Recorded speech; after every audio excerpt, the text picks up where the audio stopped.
at maintindihan at pamuhi namin ng buong buo, Panginoon, sa aming buhay.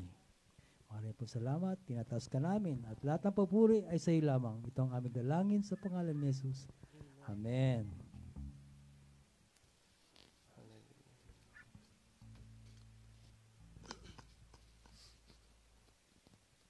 Magandang umaga po sa ating lahat, brothers and sisters. Josue 24:14-15. Ngayon nga'y matakot kayo sa Panginoon at paglingkuran ninyo siya sa katapatan at sa katotohanan. Alisin ninyo ang mga Diyos na pinaglingkuran ng inyong mga ninuno sa kabila ng ilog at sa Ehipto, at inyong paglingkuran ang Panginoon. Ngayon, kung ayaw ninyong maglingkod sa Panginoon, ay piliin ninyo sa araw na ito kung sino ang inyong paglilingkuran. Kung ang mga Diyos na pinaglingkuran ng inyong mga ninuno sa kabila ng ilog, o ang mga Diyos ng mga Amoreo na ang lupain nila ay inyong tinitirhan, ngunit sa ganang akin at sa aking sambahayan, kami ay maglilingkod sa Panginoon.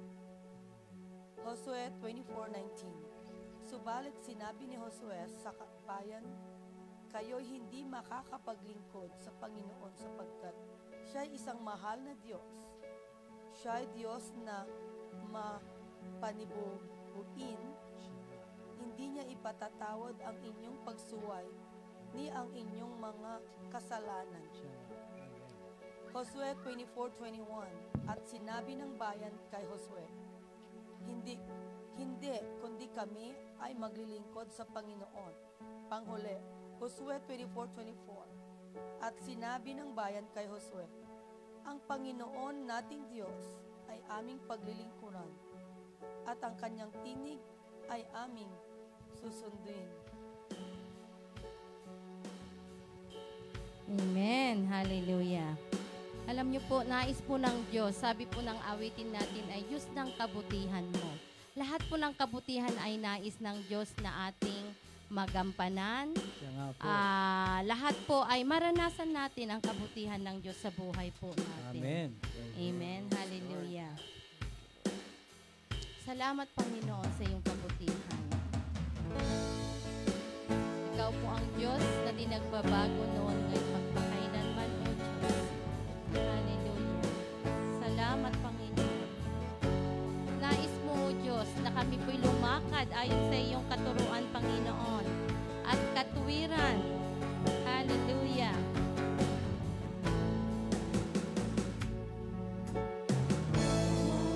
Kabutihan ang nais mo, ibinigay mong buhay ay ganap at gusto. Sa landas ng pagbabago, katuwiran mo ang lalakaran ko.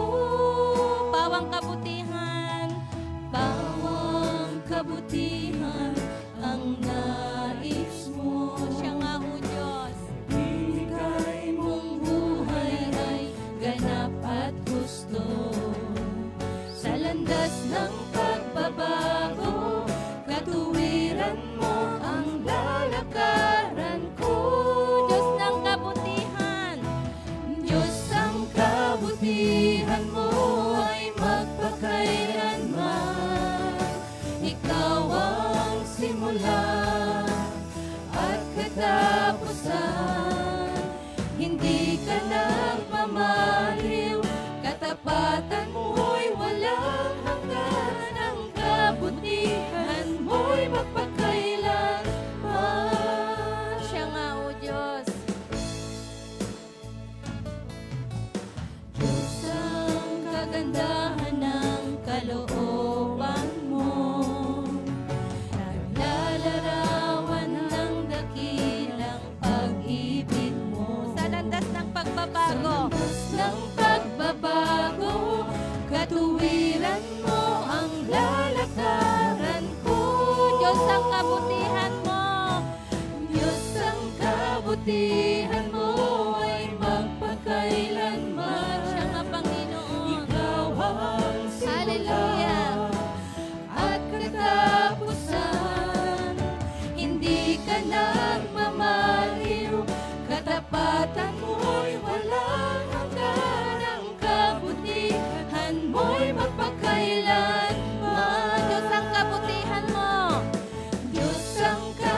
kabutihan mo ay magpakailanman. Salamat o Diyos. Ikaw ang simula at katapusan. Hindi ka na mamaliw, katapatan mo'y walang hanggan. Ang kabutihan mo'y magpakailanman. Hallelujah. Hallelujah. Siya nga o Diyos. Hallelujah. Purihin ka, O Diyos, mapakailanman. Hallelujah. Hallelujah. Hallelujah. Purihin ka, O Diyos, mapakailanman. Hallelujah. Hallelujah. Purihin ka, O Diyos, mapakailanman. Diyos ang kabutihan mo. Diyos ang kabutihan mo ay magpakailanman. Siya nga o Diyos. Ikaw ang simula at katapusan. Hindi ka nagmamaliw, katapatan mo'y walang hanggan. Ang kabutihan mo'y magpakailanman. Diyos ang kabutihan mo. Amen. Diyos ang kabutihan mo ay magpakailanman. Siya nga Panginoon. Ikaw ang simula at katapusan. Hindi ka nagmamaliw, katapatan mo'y walang hanggan. Ang kabutihan mo'y magpakailanman. Siya nga ang kabutihan mo ay magpakailanman. Kabutihan mo'y magpakailanman. Siya nga o Diyos. Ang kabutihan mo'y magpakailanman. Amen. Siya nga o Diyos. Hallelujah. Salamat Panginoon sa iyong kabutihan o Diyos. Lahat ng mga bagay na inumpisahan mo Panginoon sa buhay namin na mapuputi o Diyos ay kaya mong tapusin Panginoon hanggang sa iyong pagbabalik. Kaya nga naman o Diyos, udyukan mo Panginoon. Turuan mo ang bawat isa na maging matapat sa iyo. Hallelujah. Hanggang sa iyong pagbabalik o Diyos. Hallelujah. Walang hanggang ang iyong katapatan, ang iyong kabutihan sa buhay namin, O Diyos. Kaya nga naman, ipinupuri ka namin. Tinataas ka namin, Panginoon. Hallelujah.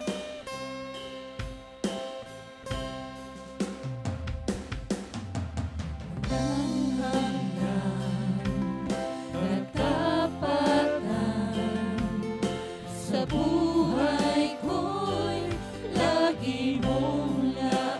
Amen. Yes. Hallelujah. Dahil sa biyaya mo, habang buhay nagpupuri sa iyo. Pupurihin ka sa awit, itataas ang aking tinig, itatanghal sa buhay ko'y tanging ikaw, O Diyos. Higit pa sa kalangitan, ang iyong kalwalhatian, kadakilaan mo'y di mapapantayan. Walang hanggang ang iyong katapatan, O Diyos. Hallelujah.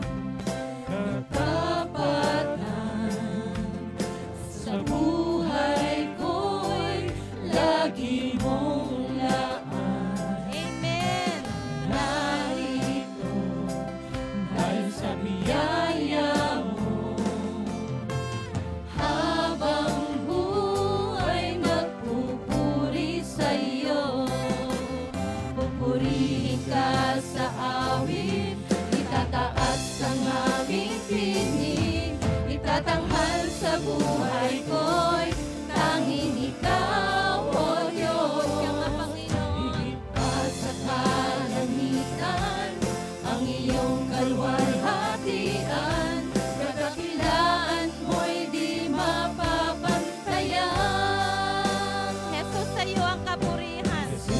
sa'yo ang kapurihan. Amen. Siya nga o Diyos. Hatian ngayon at magpakailanman. Jesus, sa'yo ang karangalan, kapangyarihan ngayon at magpakailanman. Purihin ka sa awit. Pupurihin ka sa awit. Siya nga Panginoon. Itataas ang aking Hallelujah. tinig.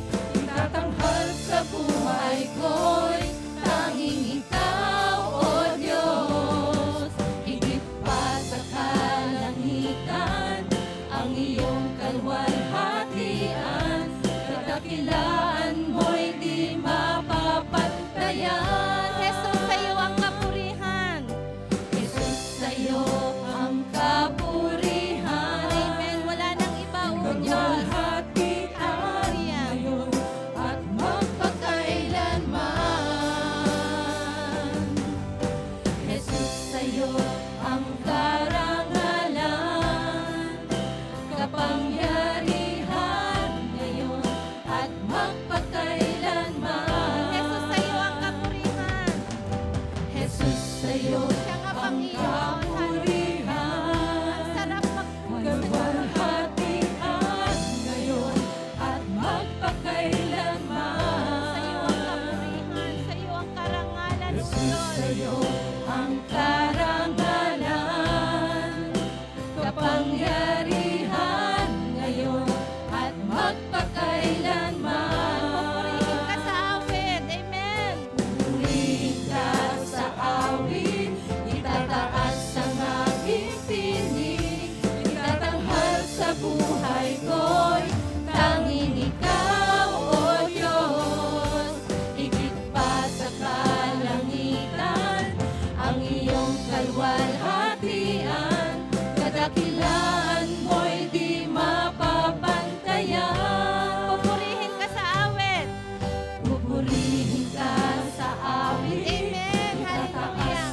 Buksan po natin ang ating mga bibig. Itatanghal sa buhay ko'y tanging ikaw, O Diyos.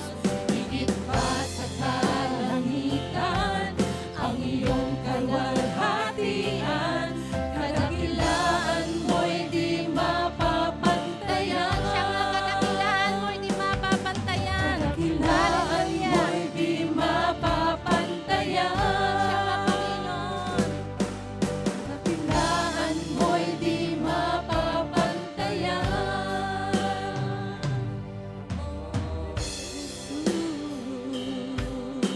Hallelujah. Siya nga Panginoon.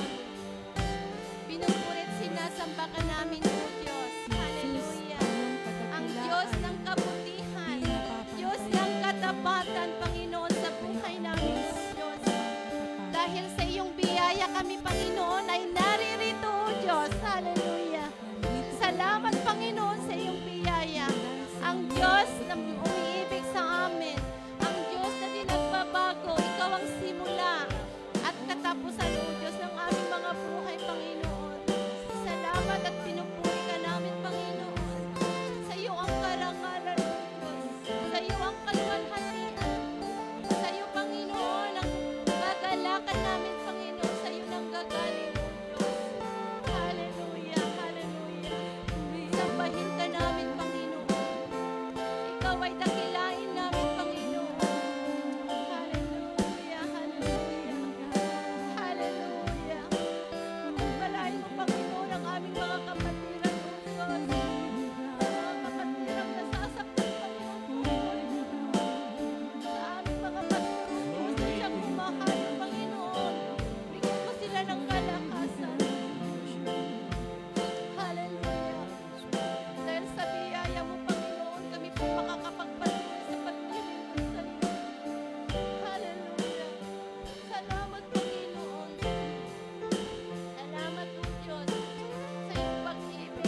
ang aking tinig, itatanghal sa buhay ko'y tanging ikaw, O Diyos. Higit pa sa kalangitan, ang iyong kaluwalhatian, kadakilaan mo'y di mapapantayan. Purihin ka sa awit. Purihin ka sa awit, itataas ang aking tinig, itatanghal sa buhay ko'y tanging ikaw, O Diyos. Higit pa sa kalangitan, ang iyong kaluwalhatian, kadakilaan mo'y di mapapantayan. Pupurihin ka sa awit without instrument. Pupurihin ka sa awit, itataas ang aking tinig, itatanghal sa buhay ko'y tanging ikaw, O Diyos. Amen. Higit pa sa kalangitan, ang iyong kaluwalhatian, kadakilaan mo'y di mapapantayan. Pupurihin ka sa awit. Pupurihin ka sa awit, itataas ang aking tinig, itatanghal sa buhay ko'y tanging ikaw, O Diyos. Amen. Higit pa sa kalangitan, ang iyong kaluwalhatian, kadakilaan mo'y di mapapantayan. Amen. Kadakilaan mo'y di mapapantayan. Kadakilaan mo'y di mapapantayan. Siya nga, O Diyos, kadakilaan mo. Kadakilaan mo'y di mapapantayan. Jesus. Amen. Siya nga, O Diyos. Hallelujah. Ang kadakilaan po ng Diyos ay hindi natin mapapantayan. Amen. Siya lang ang nag-iisang dakila. Amen. Siya lang nag-iisang makapangyarihan. Yes, amen. Siya lang ang siya lang ang ating kaluwalhatian. Siya lang Amen. po. Amen. Wala lang iba Hallelujah. pa. Hallelujah. Kaya itanghal po natin Amen. ang Diyos sa buhay natin. Yes, Amen. amen. Hallelujah. Talagang napakabuti po ang ating Panginoon. Amen. Damhin po natin ang kanyang presensya sa Siya umagang nga po. ito. Hallelujah. Salamat, Panginoon. Salamat po, Diyos. Sa iyo ang kaluwalhatian, kapangyarihan, Sa iyo, karangalan, O Panginoon. Diyos, sa buhay na ito, Panginoon. Kaya ka namin itinatanghal, O Diyos, sa buhay namin. O Lord God, dahil sa biyaya mo, kami po'y andito. Dahil sa biyaya mo, kami po ay nakakapag-awit, naitataas po namin ang aming mga tinig. Hallelujah. Kaya ikaw lamang, Panginoon, ang maitanghal sa umagang ito. Maitaas, O Diyos, sa pangalan ni Jesus. Amen. Hallelujah. Palakpakan nga po natin ang Amen. ating Diyos. Amen. Hallelujah. Bigkasin po natin ang ating confession of faith. Amen. Pagpapahayag po ng ating pananampalataya. Ang banal na kasulatan ay walang pagkakamali. Sa makatwid, ako ay mananampalataya sa Diyos Ama, Anak at Espiritu Santo. Ang kanyang salita ay nagpapahayag ng pag-asa at buhay. Ako ay mananatili sa kanyang salita, at ako ay naniniwala sa kanyang makapangyarihang mga gawa sa pamamagitan ni Hesukristo na ating Panginoon at tagapagligtas. Sa kanya ako ay kompleto. Ang aking pananampalataya ay gumagawa. Ako ay malakas, hindi mahina. Ako ay mananagumpay, hindi biktima. Ako ay panalo, hindi talunan. Ako ay manlulupig. Ang mga pagsubok mangunguna sa aking tagumpay.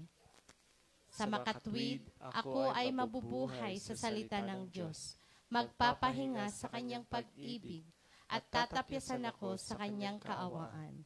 Dahil dito, aking itatalaga sa Panginoon ang paglilingkod bilang banal na pagsamba, ang buhay na ipinamumuhay ko ngayon.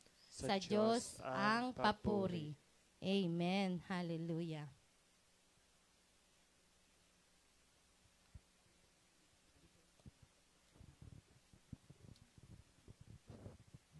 Amen. Hallelujah. Magandang umaga po sa inyong lahat. Sabihin niyo po sa katabi niyo na may ngiti, mabuti ang Diyos. Nasabihan niyo ba po lahat? Mabuti ang Diyos. Amen. Tunay nga po napakabuti ng Diyos sa bawat isa sa atin. Napakasarap pong maglingkod sa Panginoon. Masarap pong umawit, masarap sumamba, masarap pong magkatipon-tipon sa pangalan ng Panginoong Yesus. Hallelujah. Atin pong, tayo po'y manalangin. Marami pong salamat, O Diyos, sa pagkakataon na kami ay muling mag-aaral ng iyong salita, O Diyos. Marami pong salamat, Panginoon, at ang bawat isa ay pagpapalain mo sa mga oras na to, O Diyos, sa lahat ng service namin, O Lord, ng lahat ng minuto, O Diyos, ay pagpapalain mo kami, Panginoon. Sapagkat ang oras at ang bawat minuto, ang bawat araw ay galing sa iyo. At ang bawat hibla nito, O Diyos, ay iyong pagpapala, Panginoon. Kami, Panginoon, ay kakain ng iyong salita spiritually, O Lord God. At ang dalangin po namin, Panginoon, ay ito ay maging ito ay tumubo sa aming puso at lumago, O Diyos, at magamit namin sa bawat araw na buhay namin, Panginoon. Napakasarap na maglingkod sa iyo, O Diyos. At gawin mo po kaming matapat sa paglilingkod namin, Panginoon. Hallelujah. Hallelujah. Ito po ang aming dalangin. Sa matamis na pangalan ni Jesus tayo magsabing Amen. Amen. Ang ating pong topic, ang ating pong title ay piliin. Ano ba ang pinipili natin sa buhay natin? Lagi ko sinasabi nga sa inyo, paggising pa lang natin sa umaga, ay pumipili na tayo ng buhay natin. Pumipili na tayo kung anong gagawin natin. Mag-aagahan ba muna tayo? Inom ba muna tayo ng kape? Maghihilamos ba tayo? Maraming bagay na tayo pinipili. Kahit sa ating trabaho, tayo po ay pumipili ng ating gagawin, ng ating dinidesisyonan.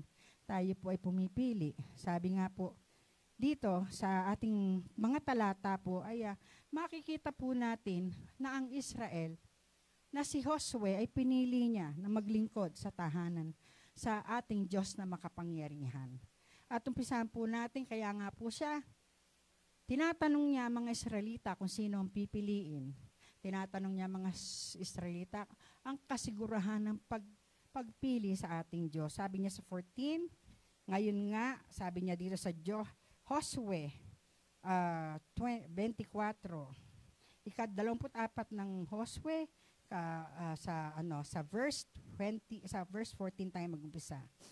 Ngayon nga ay matakot kayo sa Panginoon at paglingkuran ninyo siya sa pagtatapat at sa katotohanan. At inyong alisin ang mga Diyos na mga pinaglilingkuran ng inyong mga magulang sa dako roon ng ilog at sa Ehipsyo at inyong paglingkuran ang Panginoon. So, sabi po rito ni Josue, matakot kayo at pagkatapos paglingkuran ng Panginoon. Pangalawa, paglingkuran at tapos magtapat sa katotohanan at alisin ninyo ang inyong Diyos-Diyosan. Marami po sa atin dito ay matagal na po sa Panginoon. Ako po, matagal na. Nung tumanggap po tayo sa Panginoon, ibig sabihin, nais nating maging buhay, ang buhay na nais ng Panginoong Yesus sa atin, ng ating Diyos. Katulad ng,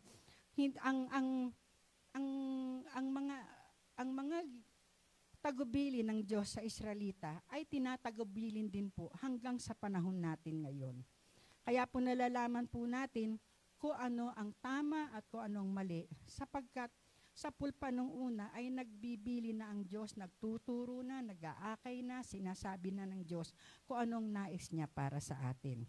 Kaya sabi, magkaroon tayo ng takot. Tayo ay sa Kanya ay maging tapat, paglingkuran. Sabi, matakot tayo sa Diyos at siya'y paglingkuran ng may katapatan at katotohanan. Tapos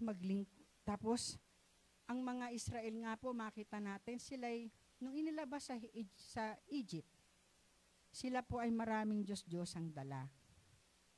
Marami po sa kanila ay matigas ang ulo.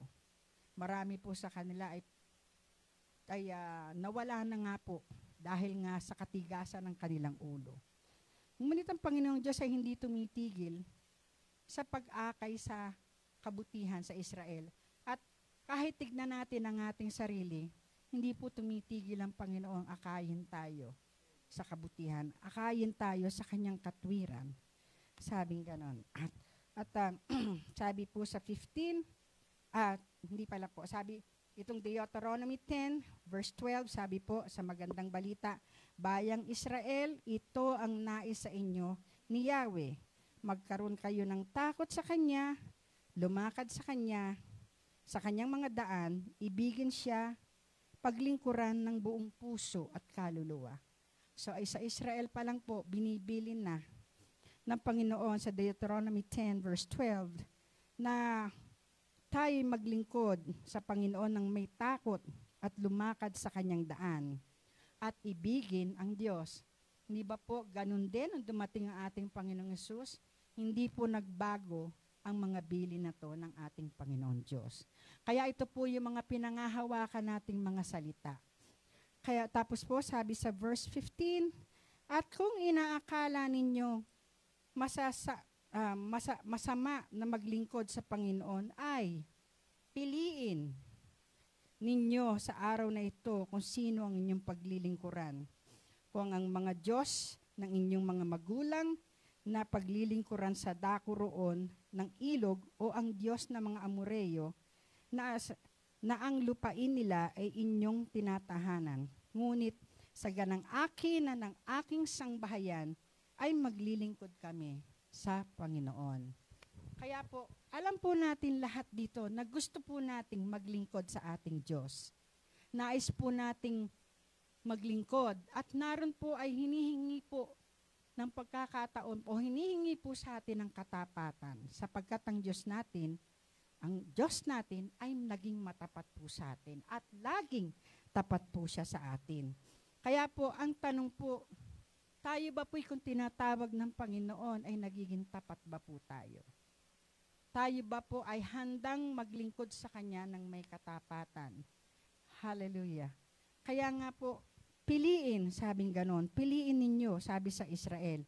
At sa atin din po sinasabi hanggang sa panahon ngayon, piliin natin, sino ba talaga ang paglilingkuran natin? Ang ating Diyos na maaaring hindi natin nakikita, ngunit nararamdaman natin, o mga bagay na nakikita natin. Paglilingkuran ba natin ang salapi? Ano ba ang paglilingkuran natin? Paglilingkuran ba natin na mas mahalaga ba ang mga bagay na nakikita kaysa sa ating Diyos na maaaring hindi natin nakikita na kailangan na tayo tinatawag na maglingkod? Marami po sa atin ay laging, kahit ako po, madalas po ay nasa comfort zone ako. Ayaw ko umalis sa comfort zone. Tinatawag na ng Panginoon, nandun pa rin, gusto niya sa comfort zone. Marami po sa atin ganun, tinatawag tayo ng Panginoon. Gusto natin sa comfort zone. Hindi ko maiwan yan. Hindi ko maiwan ka. Gusto ko maglingkod sa Panginoon pero ayaw kong iwan yung aking comfort zone. So, alam po natin kung ano yung mga comfort zone natin. Minsan gusto natin, minsan mas mataas pa ang kalagayan ng mga magulang natin kaysa sa Diyos. Kasi inutusan ako ng nanay ko, tatay ko. Kasi yung asawa ko, mas mahalaga, nandun akong presensya ko. Kasi yung anak ko, kailangan ganito. Kasi kailangan magpahinga ako dahil mamaya may birthday. Hindi na lang ako attend ng church. Alin ba ang mas matimbang sa puso natin? Ang maglingkod sa Panginoon, ang sumamba sa oras na ito, na ilang oras lamang ang hinihingi sa pagsamba sa araw ng linggo. Ito is 1 hour and a half or 1 hour and 15 minutes. Ano ba po talaga ang mahalaga sa puso natin? Kasi ang hinihingi, ang Diyos po natin ay tapat. Hindi po siya nagbabago. Sabi nga po dito, kaya nga po, piliin kung sino ang paglilingkuran. Sino ba ang dapat paglingkuran sa buhay natin ito? Ano ba? Sino ba? Kaya, madalas po, ako po guilty dyan. Madalas yung comfort zone, sa comfort zone, ayaw umalis. Ayaw umalis sa comfort zone. Kailangan ko mag-overtime eh. Kaya hindi mo na ako mag-church. Kailangan ko ng lahat ng bagay na nakikita, na magiging komportable siya. Hindi niya maiwan-iwan. Ngunit tinatawag na at maliwanag na ang tawag ng Panginoon. Hallelujah. Sabi nga po dito sa Deuteronomy 6:45, dinggin ninyo mga Israelita, si Yahweh lamang ang Diyos. Ibigin ninyo siya ng buong puso, kaluluwa, at lakas. Gayon din po ang sinabi ng Panginoong Yesus. Ibigin mo ang iyong Diyos ng buong puso, ng buong kaluluwa, ng buong pag-iisip, at ng buong lakas. Yan po yung pag-ibig natin na dapat maging buo sa ating Diyos. Buong puso, buong pag-iisip, buong lakas. At sabi dito nga po, sabi buong pag-iisip at buong lakas, sabing ganon. Kaya, sa pag-ibig po ng Diyos, bakit puso ang unang sinambit? Buong puso. Ibigin mo ang Diyos ng buong puso. Bakit po kaya puso ang inunang sambitin ng ating Diyos na makapangyarihan? Sapagkat ang puso, ito ang kabuuan ng buhay natin. Makita niyo po, sentro yan. Nandito yan sa dibdib, sentro. Diyan po tayo, ang puso ay luklukan o sentro ng ating pag-iisip, damdamin, at kalooban natin. So, kapag may iniisip po tayo, dito po nararamdaman natin, ano ba ang nararamdaman mo sa iniisip mo. Dito mo nararamdaman ang unang-una, pag-ibig mo. Iibigin ko ba ang taong to o tatakwil ko tong taong to? Magagalit ba ako sa kanya? Kaya po puso ang inuna. Sapagkat ito ang sentro ng buhay. Dito po natin nararamdaman, tama ba o mali ang ginagawa ko.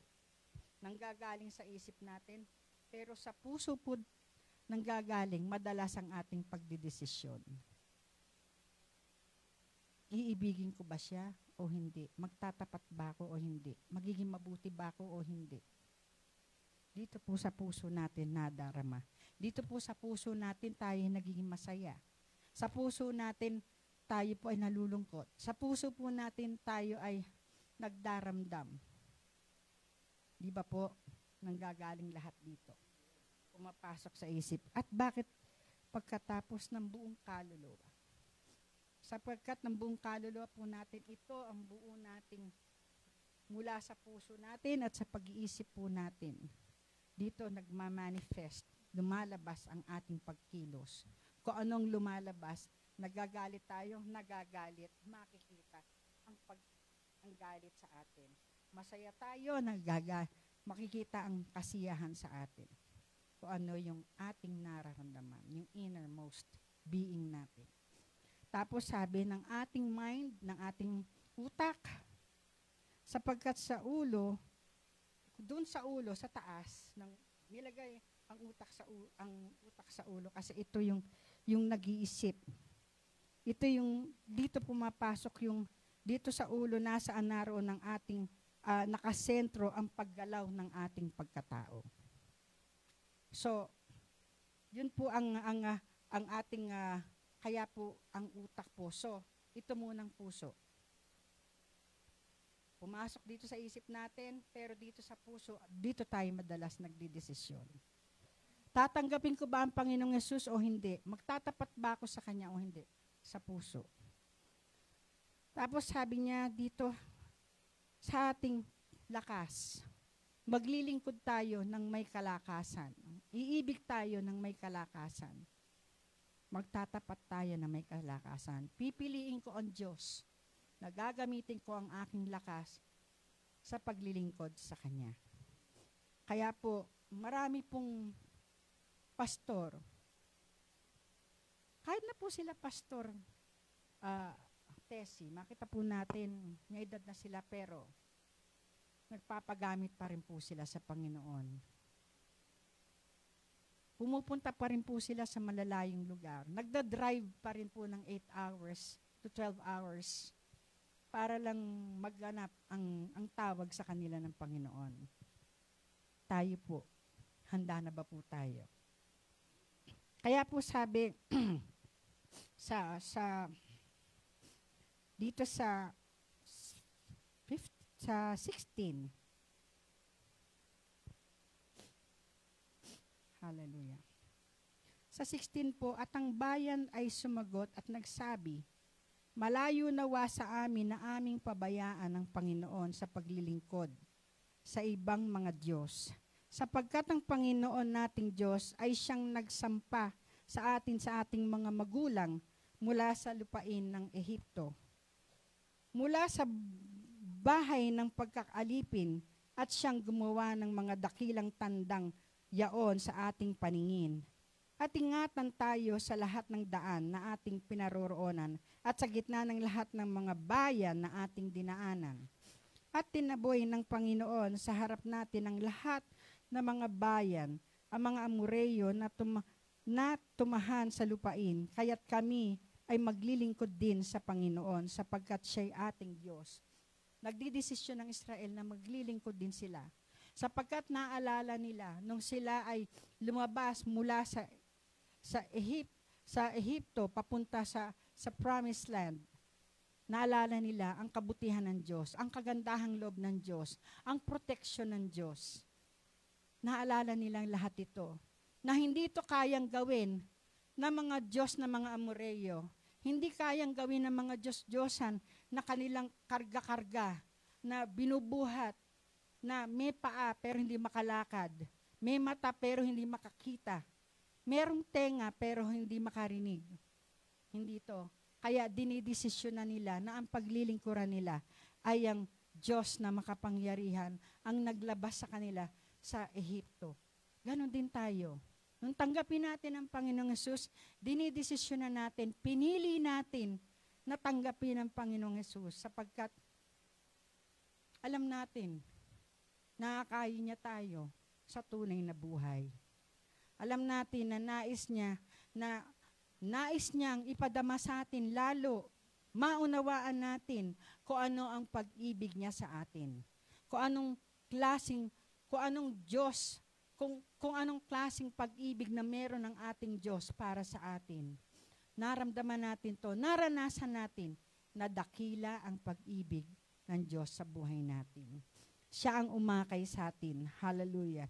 Kaya po, patuloy po na asamin natin na makapaglingkod tayo ng buong katapatan sa ating Diyos sapagkat ang Diyos natin ay mabuti. Pipiliin natin, sino ba magkokontrol ng buhay ko? Ako ba? O pababayaan ko ang Diyos na magkontrol sa buhay kong ito? Sino ba ang siyang mag-aakay sa akin sa buhay na to? Ang Diyos ba? O kung sino-sino na kaibigan ko, mga kamag-anak ko, mga pamilya ko, sino ba talaga ang mag-aakay sa akin pagdating sa paglilingkod sa Diyos? Kaya po, nakita natin sa buhay natin na mula nang tanggapin natin ang Panginoong Hesus, makita natin na maraming pagpapala sa buhay natin na pinatunayan ng ating Panginoong Hesus. Hallelujah. Hindi siya nagbago.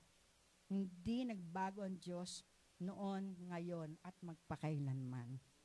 Hallelujah. Kaya po, sabi po sa 19, at sinabi ni Josue sa bayan, kayo'y hindi makapaglilingkod sa Panginoon sapagkat siya'y isang banal na Diyos. Sabi niya. Tapos, siya'y mapanibughuing Diyos. Hindi niya papatawad ang inyong pagsalangsang ni ang inyong mga kasalanan. Kung inyong pabayaan ang Panginoon at maglingkod sa ibang mga Diyos, ay hihiwalay nga siya at gagawan kayo ng kasamaan at lilipulin kayo pagkatapos ng kanyang nagawa nagawan kayo ng mabuti. Pilipunin, pagka tayo ay sumamba sa mga Diyos-Diyosan. Pagka tayo inuuna natin ang mga bagay na nagiging Diyos natin sa buhay natin. Marami pong tao, ang Diyos nila ay pera. Inakaala nila pag marami silang pera, sila'y makapangyarihan na. Pagkatapos ng pera, kapangyarihan. Akala nila kapag may kapangyarihan sila ay talagang makapangyarihan na. Parang wala ng Diyos sa buhay nila. Pero hindi po titigil ang Diyos na maisaayos ang bawat buhay ng mga tumanggap kay Kristo. Nais niya maging maayos ang buhay natin. Yung mga may Diyos-Diyusan po, sabi nga po sa Deuteronomy 5, verse 7 to 8 to 9, sabi sa unang utos you shall not have no other gods. You shall not have no other gods before me. Huwag kayong magkakaroon ng Diyos, liban sa Diyos na makapangyarihan. Siya lang. Tapos sabi, you shall not make for yourself an idol. Sabi dito, in the form of anything in heaven above. Ano man, huwag kayong magkakaroon ng idol o Diyos-Diyusan. Na katulad sa langit, katulad sa na makikita sa lupa, wala kang kukopyahin dyan, at sa tubig, sa panubigan o sa mga tubig, wala tayong gagayahin. Tapos sabi niya dito sa commandment na number 2, sabi niya, you shall not bow down to them nor serve them, for I, the Lord your God, is a jealous God, sabi niya. Punishing the children for the son of the fathers from the 3rd to the 4th generation. Kaya po, huwag tayo magkakaroon ng Diyos-Diyosan na anumang klase.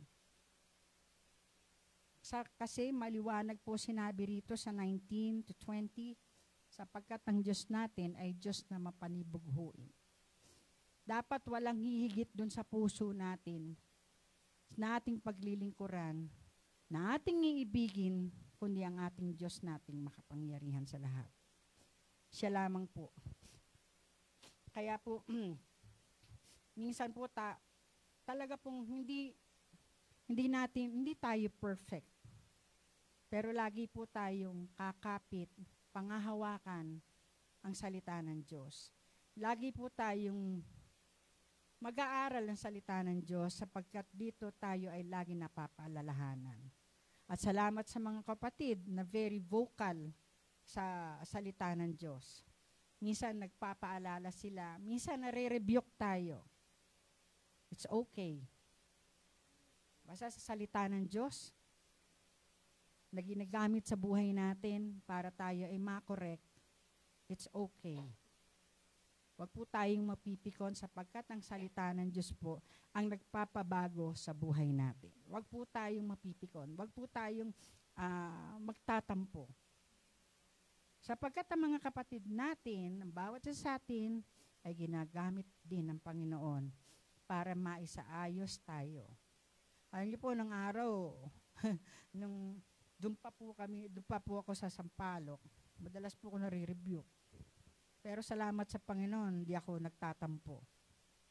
Kasi ayoko po magtampo, yung iniisip ko po yung sinabi sa akin, kung okay, I'll take it. Kung hindi okay, pagpe-pray ko na lamang po. Kaya po minsan doon tayo nag-grow. Minsan po si Pastora na-rebuke na ako noon, ilang beses na, 2. Pero hindi po ako nagtampo. Hindi ako umalis sa church.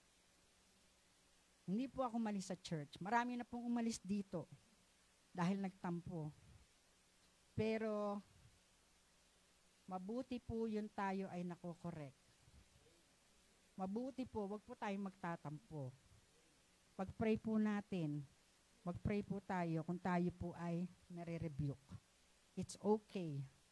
Because God is using our brothers and sisters. At kung magre-rebuke naman po tayo, wag naman po drastic. Wag naman pong parang bumaksak na yung pagkatao nung ayusin po natin. Napakasarap po na ang bawat isa po sa atin ay mayroon tayong, di ba, pananagutan, meron tayong awit na ganon, meron po tayong pag-ibig sa kanila. Kaya po natin sila nire-rebuke, kaya po natin kinokorek sila. Ako po nagpapakorek kasi alam ko iniibig ako eh.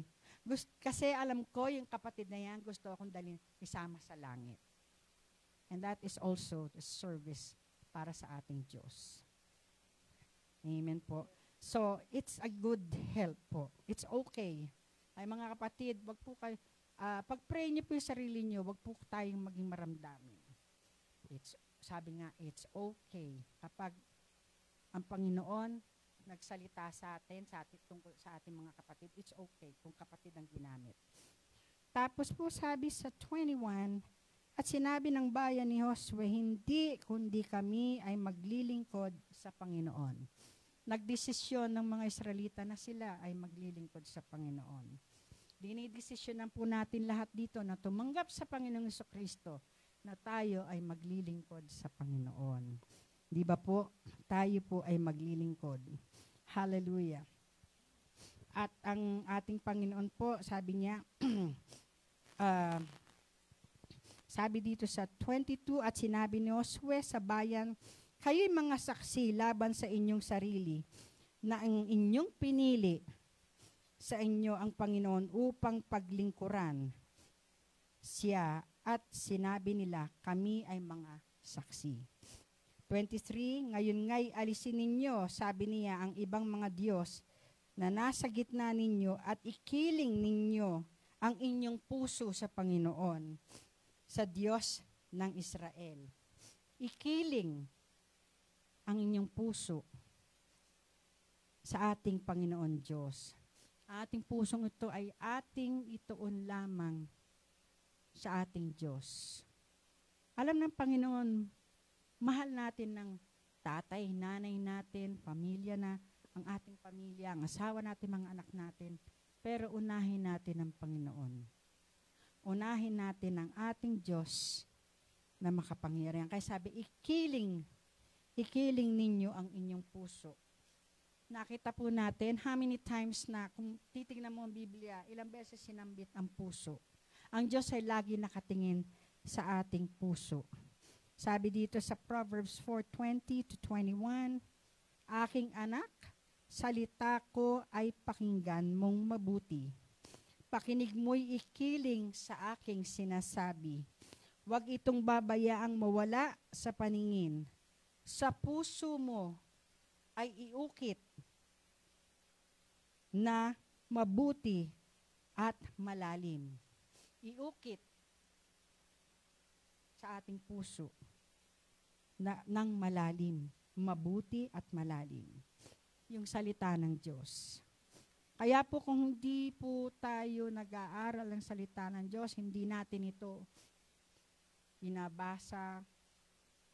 Yung natin naman ng Bible study. Kaya di po, iba yung personal. Iukit. Sapagkat napakasarap po, ilang beses ko po natitikman na kinakausap ako ng Panginoon, kaming dalawa lang. Kaming dalawa lang ng Panginoon. Napakasarap po ng ikaw mag-isa, kinakausap ka ng Panginoon. At hindi mo malilimutan yun. Kasi ang Panginoon, tong salitang to, tunay na buhay at inuukit sa puso natin ang salita ng Diyos. Kaya po, masarap po i-memorize niyo yung Proverbs 4:20-20. Proverbs 4 verse 20-21. Kaya po ang Panginoon Diyos natin, lagi nakatingin sa puso natin. Yung paglilingkod natin, nakikita po yan, ang katapatan po tayo po ay magtapat sa ating Panginoon. Sabi po dito sa 23, ngayon nga'y alisin ninyo, sabi niya ang ibang mga Diyos,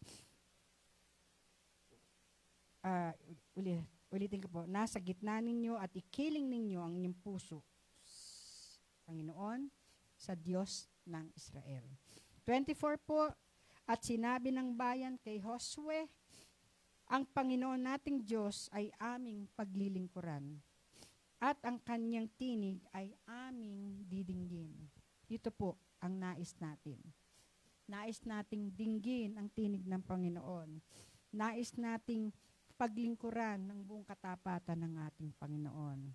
Pag-pray po natin ang sarili natin o mga kapatid natin na tayo makapaglingkod ng talagang buong katapatan sapagkat ang Diyos natin ay tapat. Ang Diyos natin ay umibig sa atin ng tapat. Napakainam po na maglingkod sa ating Diyos. Hallelujah. Kaya po ito po yung ating lesson ngayon na magtapat po tayo sa ating Diyos. Ang lahat po ng ginagawa natin dito, pagsamba po ito mula sa opening, mula po sa opening song, lahat po yan. Naglilingkod po ang marami sa ating mga gawain. Tayo po ay magpagamit sa ating Diyos.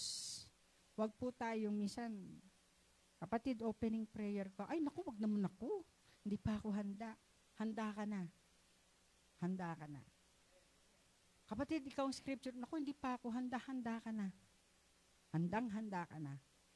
Huwag kang tatanggi sapagkat ito ay sa Panginoon Diyos. Ito po gawain ng ating Diyos. Dito po tayo sumasamba ng sama-sama. Kaya kung umiibig po tayo sa Panginoon, ibigin po natin siya ng buong puso natin, buong lakas, buong kaluluwa, buong lakas, buong pag-iisip, at buong lakas. Amen po. Kaya po, tayo po'y manalangin uli. Salamat po, O Diyos. Tinataas ko po ang bawat isa sa amin, Panginoon, na naging matapat po kami sa paglilingkod sa iyo. Hallelujah.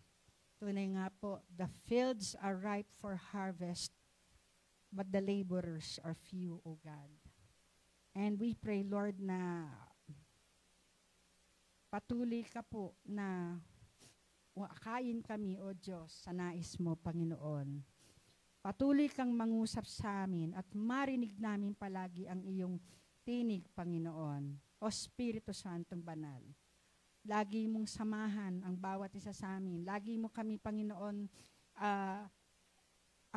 ihanda, O Diyos, nais mo para sa amin. Hallelujah.